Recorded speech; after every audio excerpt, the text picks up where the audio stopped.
masjid, kita niatkan untuk duduk i'tikaf di dalam masjid untuk mendapatkan keberkahan dari Allah Subhanahu wa taala. Bapak Ibu yang dimuliakan Allah, marilah kita dengarkan tausiah dan kajian kita pada malam hari ini yang akan disampaikan oleh guru kita Ustaz Hamdani LCMA. Kepada beliau waktu dan tempat kita silakan.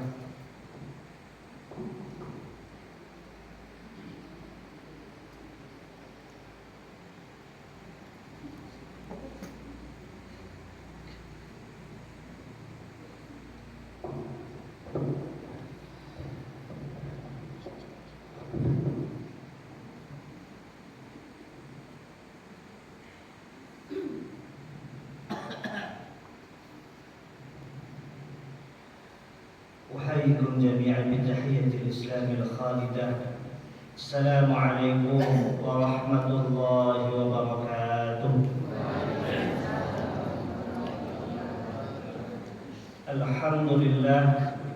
الحمد لله حمدا كثيرا طيبا مباركا فيه كما يحب ربنا ويرضى.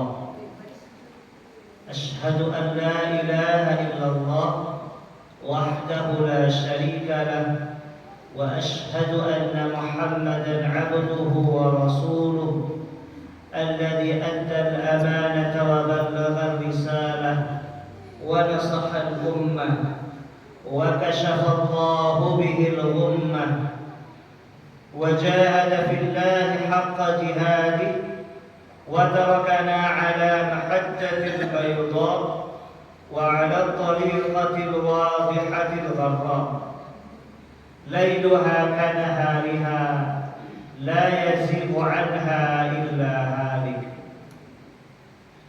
فاسمعوا قول الله تعالى في القرآن الكريم: أعوذ بالله من الشيطان الرجيم، بسم الله الرحمن الرحيم.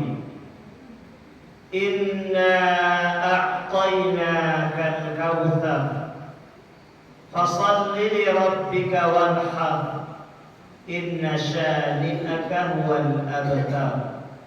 صدق الله العظيم. Yang aku hormati, yang memuliakan Bapak pengurus masjid, kemudian yang aku hormati, yang aku muliakan bapak-bapak dan ibu-ibu sedang jemaah salat maghrib yang dimuliakan oleh Allah. Kemudian yang kita sayangi, yang kita banggakan, adik-adik ambo, anak-anak kita yang membersamai kita dalam kajian malam ini. Pertama, bersyukur kita kepada Allah dengan mengucapkan Alhamdulillahirabbil alamin. Allah masih memberikan nikmat kepada kita Bapak dan Ibu. Allah masih memberikan keselamatan kepada awak di saat sebagian kawan-kawan kita diuji oleh Allah dengan galodo. Dan tadi pagi kalau tidak salah itu Pak Bupati Eka Putra bersama rombongan ikut menelusuri Batang Segerungguang katanya. Ya, tentu harapannya adalah membersihkan. Kalau seandainya ada batang kayu yang mengambil air, itu bisa diamankan sehingga tidak sampai ke bawah, tidak sampai itu kayu-kayunya ke bawah, airnya lancar. Kita doakan usaha dari para pemimpin kita itu berhasil dan kita semuanya dilindungi oleh Allah dari bencana-bencana yang lain. Amin amin ya rabbal alamin. Karena kalau Batang Segerungguang itu di mana, Bang? Siko. Nah, belakang kau, Bang. Nah, agak dake ke siko, Bang. Agak dake. Ya, banyak zikir, Bang. Bapak Ibu yang dimuliakan oleh Allah, kemudian salawat beserta salam tidak lupa pula kita kirimkan kepada Rasul junjungan kita, yakni yang lebih besar kita Nabi Muhammad sallallahu alaihi wasallam. Atas berkat perjuangan beliaulah sehingga kita bisa merasakan indahnya hidup di dalam Islam. Allahumma salli ala Muhammad wa ala ali Muhammad. Bapak Ibu yang dimuliakan oleh Allah, sesuai dengan ayat yang mau bacakan tadi, surat Al-Kautsar, fasalli li rabbika wanhar, maka temanya adalah tentang ibadah kurban. Abo tadi patang diskusi sama Syekh Sanusi, ada banyak jangan. Ya, kalau ada yang bahas tentang kurban, insya Allah saya bahas tentang fikih kurban. Bapak para lu fikih kok kita bahas Bapak dan Ibu, supaya kita bisa memahami tentang ibadah itu sendiri. Kalau memang kadang-kadang Bapak Ibu itu banyak orang yang terkantuk membahas fikih, ya, sembahyangnya wallahu alam apakah sudah betul atau belum, tapi membahas tentang fikih sholat tidak berbeda. Dan di sebagian tampil Bapak Ibu, aku sering mengisi kajian di Bukit Tinggi, itu ibu-ibu yang laku tua itu mau ulang fikih sholat. Umur itu rupanya sholat dosa. Disitulah tak tangan itu rupanya dosa. Nah, tapi sebagian daerah, sebagian tempat ketika kita coba membahas fikih, apa komentar jamaah Bapak dan Ibu? De kami ke Mas Haji itu Ustaz paling galak-galak ya Ustaz. Kalau fikih serius mana orang ngaji Ustaz, ya. Sehingga mau sampai ke pengurus kalau galak-galak di ente ya, mau tak bisa mau untuk memandu galak-galaknya gitu. Tapi memang kajian fikih ini perlu kita pahami supaya memang ibadah yang kita lakukan itu tepat sasaran. Dan yang terpenting juga Bapak Ibu, dalam fikih itu pasti banyak perbedaan pendapat. Sehingga ketika mengkaji fikih, kita harus mengetahui ternyata poin yang sedang kita diskusikan itu ada ulama yang berbeda dalam memahaminya. Apalagi akhir-akhir ini kita dihebohkan dengan dua masalah fikih. Ada yang pertama itu menasional isunya, bahkan melibatkan Ustaz Adi Hidayat tentang masalah fikih musik. Ya, ketika Ustaz Adi Hidayat berpendapat bahwasanya musik itu diperbolehkan dengan catatan, itu kan dikomentari oleh orang lain. Padahal Ustaz Hidayat itu memaparkan pendapat ulama, tapi ada sekelompok ulama juga yang langsung mengkafirkan Ustaz Adi Hidayat. Ya, sekelas Ustaz Hidayat saja dikafirkannya, apalagi awal-awal. Bahkan seperti itu terjadi Bapak Ibu, karena memang yang ada di otak beliau itu, yang batu itu pada PAO saja, pada orang salah. Yang batu apa yang ambo pelajari, tapi yang tidak sesuai dengan keyakinan ambo salah saja. Keyakinan ambo itu musik itu haram. Tapi kalau ada orang yang mengatakan musik itu boleh dengan catatan, berarti orang itu salah, bahkan kafir. Sampai-sampai endingnya itu Bapak dan Ibu, ada seorang yang dikatakan ulama mendoakan orang lain yang menyatakan musik itu boleh mati dalam keadaan mendengarkan musik. Itu kelasnya ulama. Saya dia berdoa live di IG kalau tidak salah. Ya Allah, semoga orang-orang yang mengatakan musik itu boleh dimatikan oleh Allah dalam keadaan mendengarkan musik, itu kan sudah di luar nurul kita, itu sudah di luar logika kita. Padahal fikih ini rata-rata hampir 100% itu ikhtilaf ulama, perbedaan pendapat ulama. Jadi ketika kita membahas fikih, kita tidak boleh mengatakan ini ulama pendapatnya seperti ini. Ya, kita harus memaparkan pendapat ulama-ulama yang lain. Padahal terkait dengan musik itu ada ulama yang memang mengharamkan secara mutlak, ada yang memang membolehkan dengan catatan.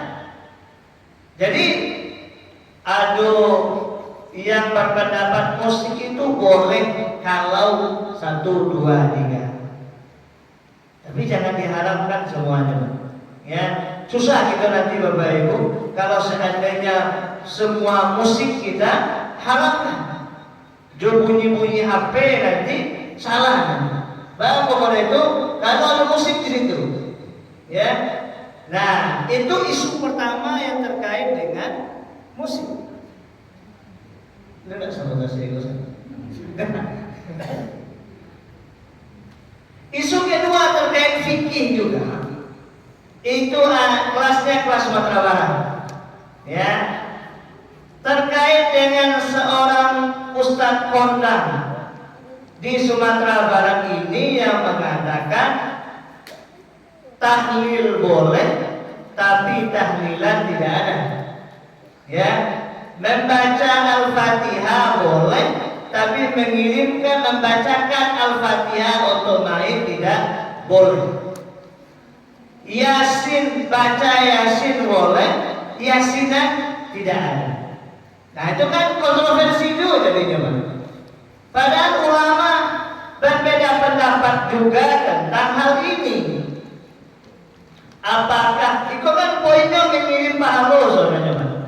Ketika kita mengaji mengirimkan pahala untuk orang yang telah meninggal itu sampai atau tidak, kan itu poin sebenarnya. Harusnya beliau memaparkan ada pendapat 1, 2 atau 1, 2, 3. Tidak satu pendapat di sini. Ketika kita hanya menyampaikan satu pendapat, kemudian itu yang dipahami oleh pendengar, maka nanti takutnya pendengar kita itu akan mudah menyalahkan orang lain. Oh, kalau tidak do Yasinan, padahal di negara-negara ini banyak Yasinan. Orang yang tidak biasa mengaji dengan adanya Yasinan itu jadi pengajian. Ia dimulai dengan baca surat Yasin. Namun tidak tahu 5 alasan beliau mengatakan Yasinan ini tidak boleh. Tapi yang jelas kembali kepada poinnya itu adalah apakah mengirimkan pahala kepada orang yang sudah meninggal dunia itu sampai atau tidak. Ada 3 pendapat. Yang pertama mengatakan, jumhur ulama mengatakan boleh mengirimkan pahala kepada orang yang sudah meninggal dunia. Jadi kalau awak basidaka untuk orang tua kita yang telah meninggal, kata pendapat pertama boleh. Jumhur ulama, siapa jumhur ulama itu berbentuk mayoritas ulama. Kalau mayoritas itu banyak berarti. Jadi ketika kita mengatakan tidak sampai, berarti kita menyalahkan ulama yang banyak tadi. Jadi ketika kita mengambil satu pendapat kemudian menyalahkan pendapat yang lain, itu konsekuensinya Bapak Ibu ada ulama-ulama kadang yang bersalahkan. Pendapat pertama tadi jumhur ulama mengatakan boleh, ya, sama dengan haji, boleh menghajikan orang badan haji bagi orang yang sudah meninggal dunia. Ya. Pendapat kedua mengatakan tidak boleh sama sekali. Jadi tidak boleh. Ya. Dalam surat An-Najm itu dikatakan oleh Allah Subhanahu wa taala, "Wa an laisa lil insani illa ma sa'a." Seorang manusia hanya akan mendapatkan pahala dari apa yang diusahakannya. Masa yang membaca Al-Fatihah yang mendapatkan pahalanya nenek apa yang lama meninggal? Kan seperti itu. Nenek apa yang lama meninggal itu hanya mendapatkan pahala dari apa yang diusahakannya. Usahanya selama di dunia itu saja dia dapatkan. Jadi ini pendapat kedua, tidak boleh sama sekali. Ada pendapat ketiga, Bapak Ibu. Pendapat ketiga itu sampai atau boleh kalau seandainya disebutkan, dijelaskan namanya. Makanya ketika sebagian kita dalam kegiatan tahlilan itu membaca ila hadratin Nabi Mustafa sallallahu alaihi wasallam wa li arwahil muslimin wal muslimat wal mu'minin wal mu'minat khususan ala, disebutkan namanya itu sampai. Tiga pendapat ulama Bapak Ibu yang dimuliakan oleh Allah terkait dengan sampai atau tidaknya pahala ibadah yang kita lakukan kepada orang yang sudah meninggal dunia. Sehingga candaan dari para ulama-ulama yang mengatakan sampai itu kan seperti itu, Pak. Ya kalau tidak sampai menurut Ustaz, nanti ketika Ustaz meninggal kami bacakan Al-Fatihah, kalau sampai ke situ berarti pendapat kami yang bantu. Jadi memang fikih itu mayoritasnya itu ada perbedaan pendapat ulama, tidak satu pendapat. Begitu juga terkait dengan fikih kurban. Ya, ada beberapa poin nanti yang akan aku sampaikan yang dari dulu mungkin sudah diperdebatkan Bapak Ibu terkait dengan fikih kurban itu. Yang pertama adalah hukum kurban. Nah, dari hukumnya saja, Pak, itu berbeda pendapat ulama. Hukumnya, hukum kurban itu. Dalam surah Al-Kautsar ayat 2 tadi, Allah mengatakan, "Fasholli li rabbika wanhar." Maka sholatlah untuk Tuhanmu, sholatlah kepada Tuhanmu. Artinya sholat Idul Adha. Fasholli li rabbika wanhar, dan berkurbanlah. Itu ada perintah sih, kawan. Perintah itu ada 3 aja, Pak. Pertama, perintah itu wajib. Wa aqimus shalah, laksanakanlah shalat. Ada perintah itu bentuknya anjuran saja, tidak wajib tapi anjuran, sunat hukum. Ada perintah itu yang hukumnya mubah. Ya, kulu washrabu, makan dan minumlah, itu boleh, mubah. Nah, terkait dengan hukum udhiyah itu, kurban bahasa awalnya, bahasa Arabnya itu udhiyah, bahasa fikihnya itu udhiyah. Ikhtalafa al-fuqaha'u fi hukm al-udhiyah, hal hiya wajibah aw hiya sunnah. Para ulama berbeda pendapat tentang hukum kurban. Apakah hukumnya itu wajib atau hukumnya itu sunnah? Ada ternyata Bapak Ibu ulama yang berpendapat hukumnya wajib. Kalau wajib berarti kalau kita tidak berkurban berarti kita berdosa. Siapa yang berpendapat hukumnya itu wajib, Bapak Ibu? Qala Abu Hanifah,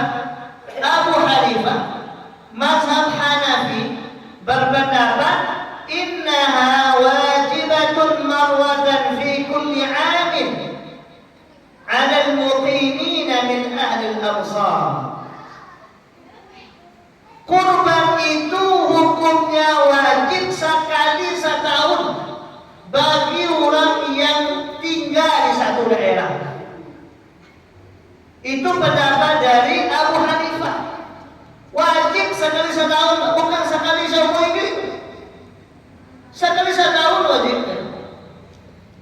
Saya ngajak kita pikir Bible reamur lah kurban dulu ketika aku SD Ustaz. Amma yang dulu lah mengurbankan, kini berarti tidak perlu berkurban. Nah, bagi orang yang mampu itu wajib setiap tahun berkurban kata mazhab Hanafi.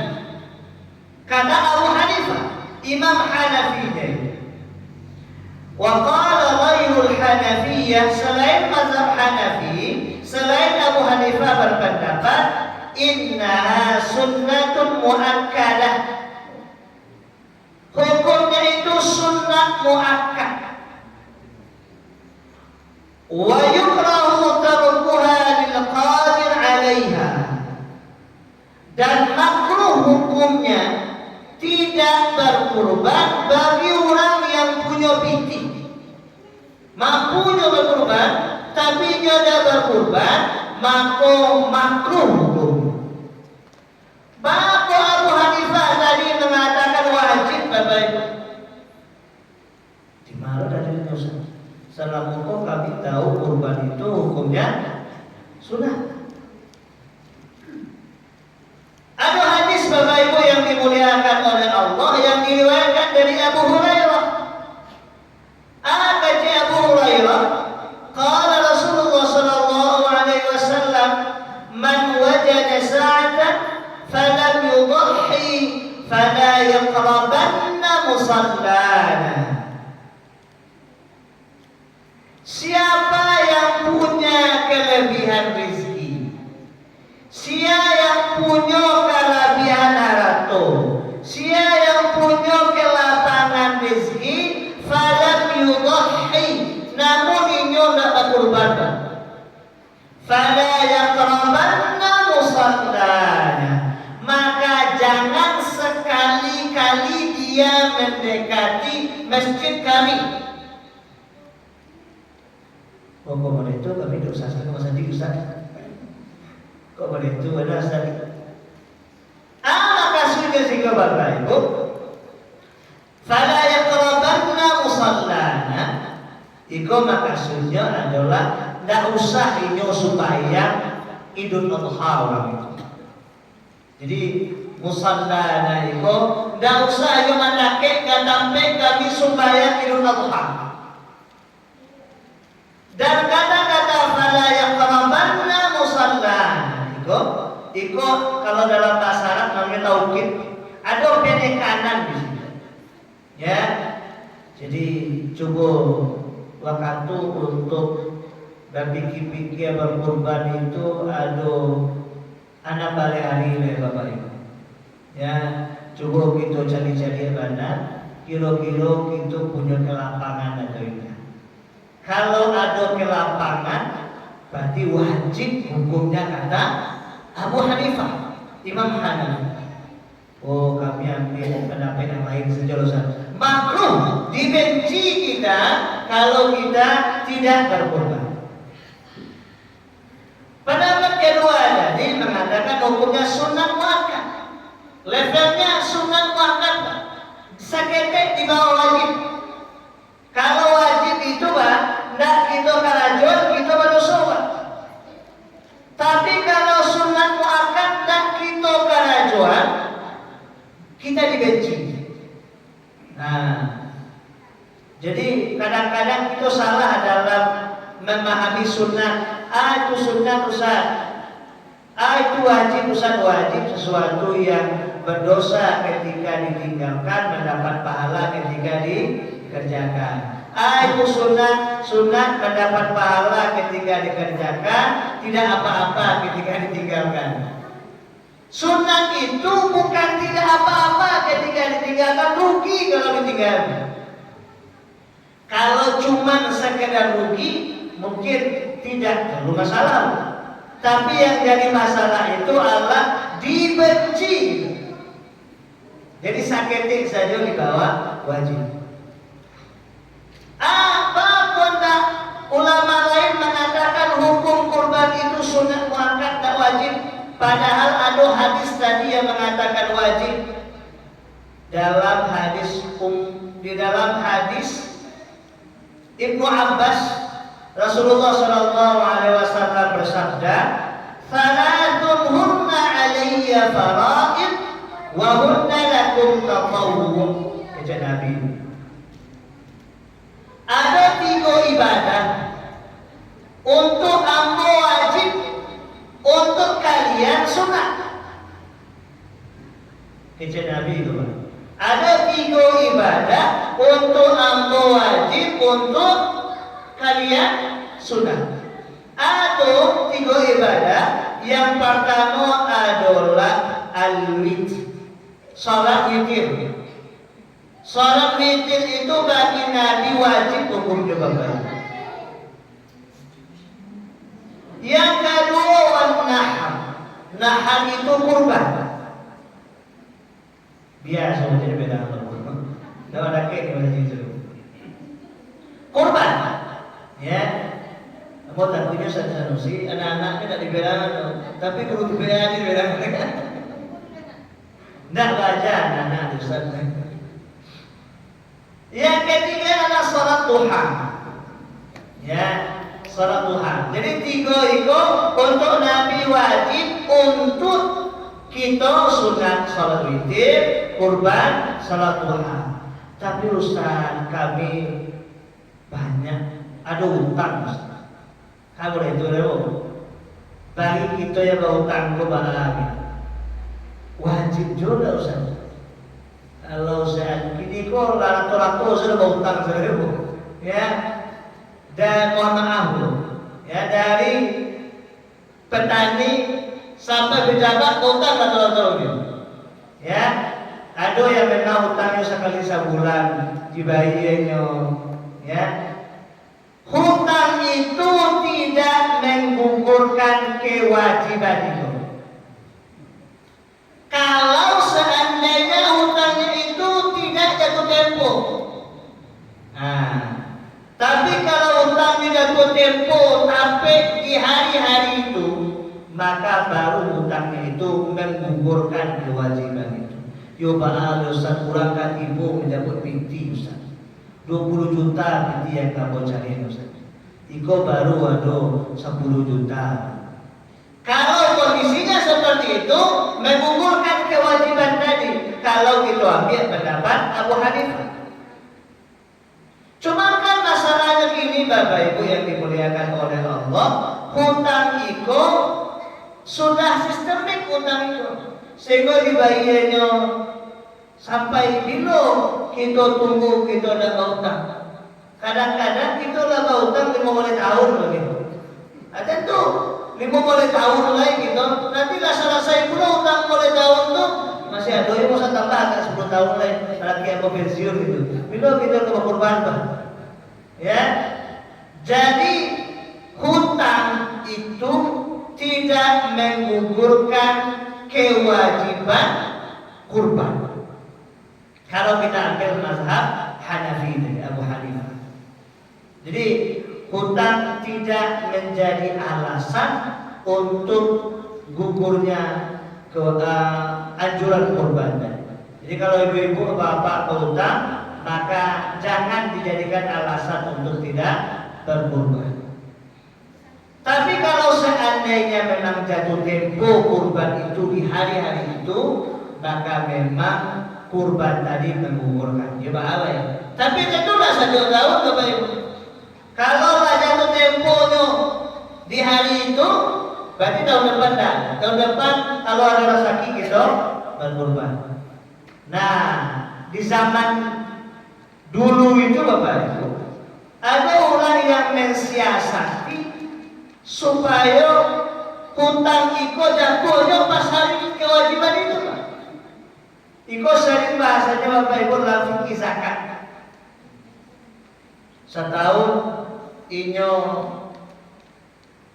punya binti banyak, kemudian katibo Basnas mengaudit bintinya dan itu merasakannya hadiah-hadiah binti orang. Iko siasat supaya tak bayar zakat. Di binti kami seketiknya Ustaz. Ya, beko lewat masuk yang tadi, jadi minta binti itu dia. Itu dalam fikih zakat ada alasan seperti itu Bapak Ibu. Ya, tapi tentu kita tidak cilu itu gitu terkait dengan kurban. Bapak Ibu yang dimuliakan oleh Allah, jadi ini yang perlu kita pahami tentang hukum kurban itu. Poin kedua adalah yang yang sering dipertanyakan itu adalah apakah kita boleh berkurban sedangkan kita belum akikah, ada seperti itu. Atau mungkin ada sepaket saja akikah kojo kurban. Kalau sepaket saja tidak boleh. Ya, nyoci sepaket yo, tapi kurban iyo di situ, akikah iyo di situ. Maka itu tidak boleh. Ya, kalau sasarannya beda. Tapi kalau seandainya belum akikah, tapi kita punya rezeki untuk berkurban, maka ini yang mana yang kita dahulukan? Kita dahulukan kurban. Kurban dahulukan. Dia awal akikah dosa. Ya, dulu kaya piti bana dosa. Kini aku alhamdulillah ada rezeki, tapi kini untuk si kambing piti dosa. Maya cak dosa kurban dulu atau akikah dulu? Maka jawabannya adalah akikah dulu. Kurban dulu, kurban dulu. Bahwa kepada itu Bapak Ibu, kalau kurban ada beberapa alasan. Alasan pertama adalah kurban itu memang waktunya terbatas. Kurban itu waktunya sampai hari Bapak Ibu. Ya, hari raya sama hari tasyrik. Di luar itu tidak bisa. Tapi kalau akikah itu ada yang mengatakan waktunya panjang. Di luar itu jangan-jangan pulau bisu adalah piti balik. Nah, kota laga pulau mengakikahkan diri sendiri. Ya kita lihat pula pendapat ulama yang mengatakan boleh mengakikahkan diri sendiri. Jadi yang jelas Bapak Ibu yang dimuliakan oleh Allah, ketika kita dibenturkan belum akikah tapi mau berkurban hanya ado ci rasaki ci kambing siku kambing yo, maka kita ambil untuk berkurban, tidak akikah. Nah, Pak tentu pertanyaan selanjutnya adalah bolehkah awak mengkurbankan mengakikahkan diri awak seorang Ustaz? Ya, seperti yang mau sampaikan tadi, dulu rangkai tidak berpiti Ustaz, karena jauh-jauh ke sawah. Untuk ambo sekolah, kini alhamdulillah dengan usaha orang gae ambo labar saki kini dia mengakikahkan diri ambo surat. Boleh atau tidak apa? Aduh, do pendapat juga. Ada yang mengatakan boleh. Bahwa boleh. Nabi itu mengakikahkan dirinya surat. Aqqa nafsahu ba'da nubuwah. Nabi itu mengakikahkan diri beliau sendiri setelah beliau diutus dari Nabi. Tapi ada yang mengatakan, oh tidak boleh. Bahwa tidak boleh mengakikahkan diri sendiri. Pertama, karena waktu akikah batasnya cuma 7 hari atau kelipatannya. Dan tidak sampai kadang. Kalau kadang kan susah menghitungnya. Yang kedua, alasannya tidak boleh itu akikah itu kewajiban orang tua. Beban bukan kewajiban, beban orang tua, bukan beban awak. Nah, kata pendapat yang kedua itu, jangankan untuk mengakikahkan orang lain, mengakikahkan diri awak saja tidak boleh. Kata pendapat kedua. Jadi terkait dengan mengakikahkan diri sendiri setelah dewasa ini ada dua pendapat. Pendapat pertama mengatakan boleh. Apa alasannya? Nabi mengakikahkan diri beliau sendiri setelah beliau dewasa. Setelah beliau diutus jadi Nabi. Pendapat kedua mengatakan tidak boleh. Kenapa? Karena hadisnya membatasi sampai hari ke-7 saja. Setelah hari ke-7 berarti tidak ada lagi akikah. Dan akikah itu adalah beban orang tua, bukan beban diri kita. Maka Bapak Ibu yang dimuliakan oleh Allah, kembali kita ke poin, apakah akikah dulu atau kurban dulu? Maka jawabannya adalah kurban. Ketika kita dibenturkan seperti itu. Tapi kalau kita punya rasa banyak, apa akikah Ustaz? Ya silakan kita ambil pendapat ke pertama tadi, memperbolehkan. Ya kan itu masalahnya Bapak Ibu. Ketika kita dibenturkan akikah dulu atau kurban dulu, ketika simpul ambil. Tapi kalau ambil dulu, ya silakan, tidak ada masalah. Bapak Ibu yang dimuliakan oleh Allah, poin ketiga, poin pertama tadi hukum kurban. Ya. Yang kedua poinnya itu adalah bayar hutang dulu atau berkurban. Poin ketiga adalah akikah dulu atau kurban. Poin keempat adalah bolehkah kita berkurban untuk orang yang sudah meninggal dunia? Nah, balik juga cerita mengirim pahala dari Bapak Ibu. Ya. Jumhur ulama mengatakan, kalau jumhur ulama berarti mayoritas ulama. Kalau bahasanya mayoritas ulama, berarti ada ulama yang mengatakan berbeda itu. Jumhur ulama mengatakan boleh berkurban atas nama orang yang meninggal dunia. Sampai ada tidak tuh, sampai kata pendapat ini. Bapak itu Bapak Ibu, alasannya ada dalilnya bahasa. Nabi ketika beliau menyembelih kurban beliau, apa doa Nabi Sallallahu Alaihi Wasallam? Kalau tidak salah, berlafaznya tidak salah. Allahumma taqabbal min Muhammad wa ali Muhammad wa ummati Muhammad. Ya Allah, terimalah kurban ini dari Muhammad, dari keluarganya Muhammad, dari umatnya Muhammad. Nabi berkurban itu di Madinah. Keluarga Nabi itu ada Khadijah dulu. Khadijah itu keluarga Nabi dulu. Lama meninggal Khadijah itu ketika Nabi berkurban. Ada anak Nabi yang lain yang meninggal dunia juga. Dan beliau mengatakan, ya Allah, terimalah kurbanku dari Muhammad, dari keluarga Muhammad, dari umat Muhammad. Umat Muhammad itu bukan hanya yang hidup saja, tapi yang lama meninggal pun umat Muhammad.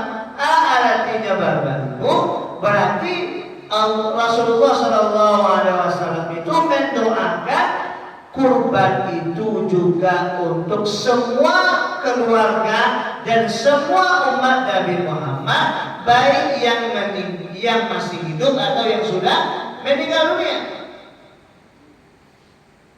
Berarti Nabi berkurban juga untuk orang yang sudah meninggal dunia. Ini pemahaman dari jumhur ulama. Pemahaman dari jumhur ulama. Dalil pertamanya ini. Dalil keduanya apa Bapak Ibu? Ada seorang laki-laki datang ke Nabi. Kecilnya ke Nabi, Bapak Ibu, ya Rasulullah, ama ambo lah meninggal. Dan buliana ambo bersedekah, tasaddaqu anha. Ya, apakah boleh saya bersedekah untuk ibu saya yang sudah meninggal itu. Apa jawaban Nabi Bapak Ibu? Nah, boleh. Kalau bersedekah boleh untuk orang yang sudah meninggal dunia, apalagi berkurban. Ya. Jadi Bapak Ibu yang dimuliakan oleh Allah, tapi kalau ini pendapat jumhur ulama, mayoritas. Kalau mayoritas itu nggak seluruhnya, Pak. Beda masalahnya ketika ini pendapat seluruh ulama, berarti tidak ada pendapat lain.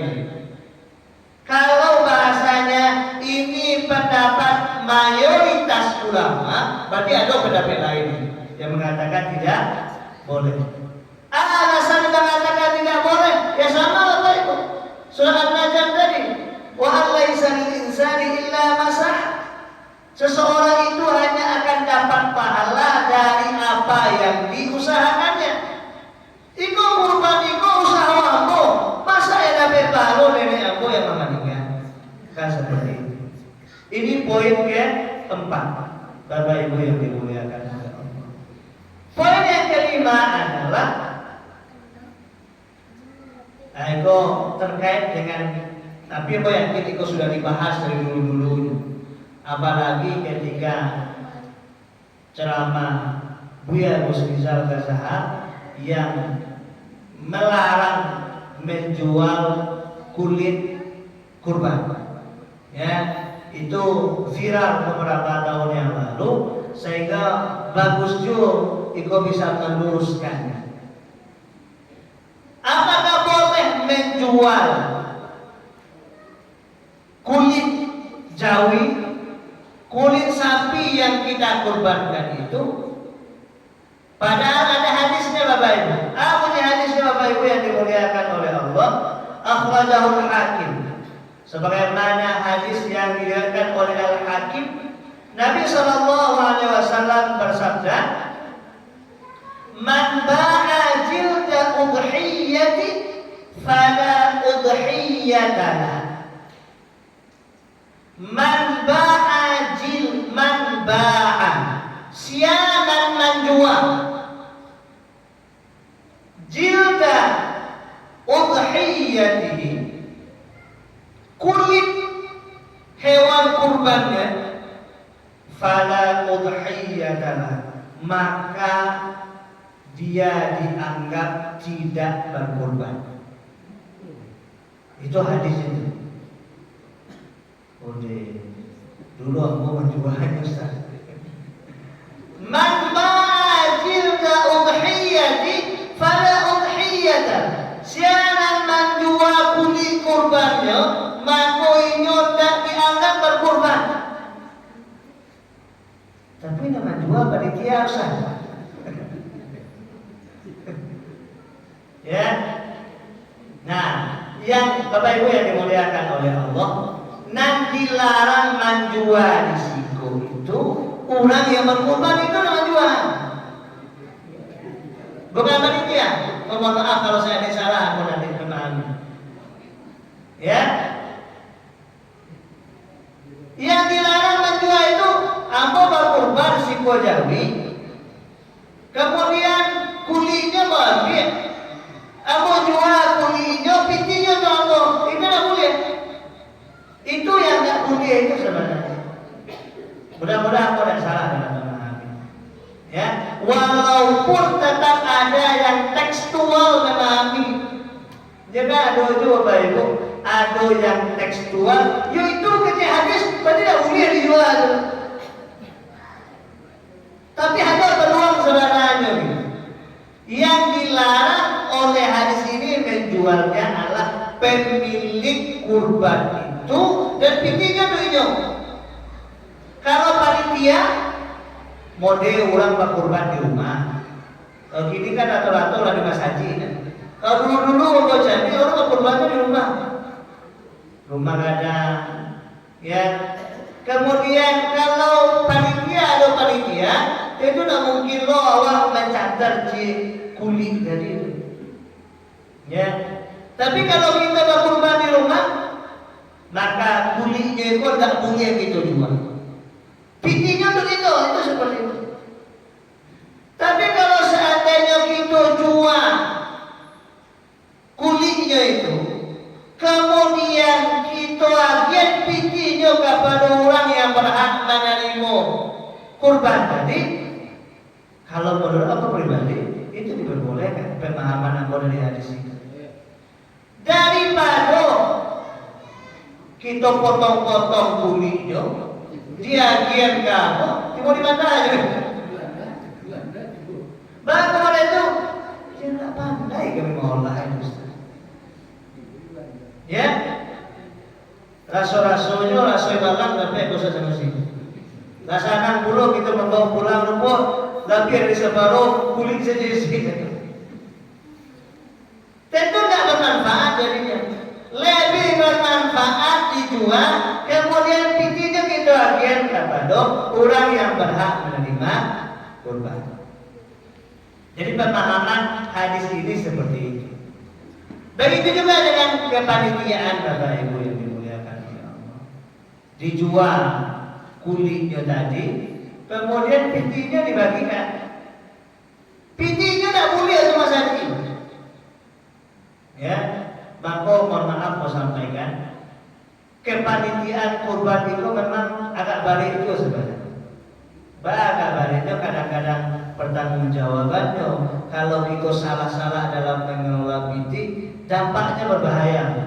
Kurban orang tidak sampai, kita yang berdosa. Ya, jadi bolehkah menjual kulit hewan kurban? Kalau yang menjual kulit hewan kurban itu orang yang berkurban dan uangnya untuk dia, maka sepakat tidak boleh. Tapi kalau dijual kulitnya, kemudian uangnya dibagikan kepada orang yang berhak menerima, itu kembali bumbunya. Itu lebih bermanfaat dibandingkan kulitnya dibagikan ke orang. Apalagi orang pun nggak bisa mengolah kulit. Poin selanjutnya Bapak Ibu yang dimuliakan oleh Allah tentang tukang jaga, ya, atau panitia. Panitia kok mulia tidak dapat kupon khusus, ya. Biro-biro Bapak Ibu, kecil panitia itu mulia sih. Tapi kecil ibu-ibu yang tidak panitia lagi kepala loh kan, tidak mulia itu Ustaz. Yang jelas kepanitiaan itu memang sukarela. Ya, bolehkah dapat kupon khusus? Tidak boleh. Ya, terakhir Bapak Ibu yang dimuliakan oleh Allah, Nabi itu pernah jadi panitia kurbankan Nabi. Kece Ali bin Abi Thalib, amarani Rasulullah sallallahu alaihi wasallam an aquma ala budni. Apa pernah disuruh Nabi untuk mengelola kurban beliau? Kan panitia Pak Ali bin Abi Thalib. Wa an atasaddaqa bi lahmiha wa juludiha wa ajillatiha. Apa disuruh membagikan dagingnya, kulitnya sampai ke punggungnya itu, yang di kuduknya itu. Atau bahkan ada hewan iko perhiasan kan? Ada hewan iko yang dihiasi sampai perhiasan itu dibagikan saja. Jadi tidak ada yang tersisa dari hewan kurban iko dagingnya, kulitnya, tulangnya saja. Jadi kalau seandainya panitia seorang membawa kaki jauhi pulang, kalau memang itu jatah dia, bukan jatah panitia Pak, tapi jatah itu sebagai masyarakat di siko masyarakat Waringin itu boleh. Tapi kalau jatah dia panitia, itu banyak yang mengatakan tidak boleh. Wa alla u'tiyal jazzara minha. Kami dilarang kecuali masih kecuali, dan saya dilarang oleh Nabi memberikan kepada tukang jagalnya. Tukang dabinya itu upah. Ya, jadi tidak boleh upah diambilkan dari daging kurban itu. Artinya Bapak Ibu, berarti tidak boleh kupon khusus untuk tukang dagang, tidak boleh kupon khusus untuk panitia. Qala nahnu nu'tihi min indina, kecuali kami memberikan dari jatah kami. Ya, Bapak Ibu yang dimuliakan oleh Allah, berarti kalau seandainya tentu butuh biaya panitia Bapak, maka perlu dilebihkan dari biaya kurban. Kalau biaya kurban tadi 2 juta sekarang, ya kita lebihkan 100, 3 juta. Mulai 100 kok bali terbang lah, kok membali pisau lah, kok membali kantong asoy lah, kok membuat kupon lah untuk makan siang panitia lah. Ini gunanya dilebihkan. Wallahu a'lam bishawab. Mudah-mudahan kita terus menambah ilmu kita terkait dengan fikih kurban ini dan fikih-fikih yang lain. Tentu tidak cukup dengan yang mau sampaikan ini Bapak Ibu yang dimuliakan oleh Allah. Mohon maaf atas segala kekurangan. Assalamualaikum warahmatullahi wabarakatuh.